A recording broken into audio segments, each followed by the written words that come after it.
खबर शामिल करते हैं लिया से। हमारे ब्यूरो चीफ की रिपोर्ट के मुताबिक सानह पेशावर पुलिस लाइन के शोहदा के लिए कुरान ख्वानी का एहतमाम डिस्ट्रिक्ट पुलिस ऑफिसर लिया मोहम्मद नासिर सयाल और दीगर पुलिस अफसरान ने कुरान ख्वानी में शिरकत की।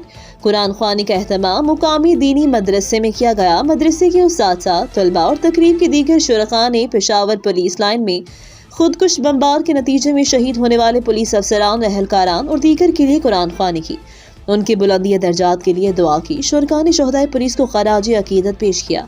DPO लिया मोहम्मद नासिर सयाल ने इस मौका पर गुफ्तगू करते हुए कहा, दहशतगर्दों के बुज़दिलाना हमले फोर्स के जवानों के हौसले पस्त नहीं कर सकते। तमाम पुलिस अफसरान, अहलकारान दहशतगर्दों के नापाक अज़ाइम खाक में मिलाने के लिए पुरअज़म हैं। DPO ने मजीद कहा, अमन व अमान को बरकरार रखने और अवाम नाज के मालो जान के तहफ़्फ़ुज़ के लिए पुलिस शोहदा की लाजवाल कुर्बानियों को कभी फरामोश नहीं किया जा सकता। पुलिस फोर्स अपने शहरियों की हिफाजत के लिए पुरअज़म है। अब तक के लिए इतना ही। ब्यूरो रिपोर्ट, रेड न्यूज़ लिया। मजीद खबरों से बाखबर रहने के लिए देखते रहें रेड न्यूज़ और ताज़ा अखबार पढ़ें। रोजनामा रेड ताज़ा तरीन अपडेट के लिए विजिट करें हमारी वेबसाइट rednews.pk।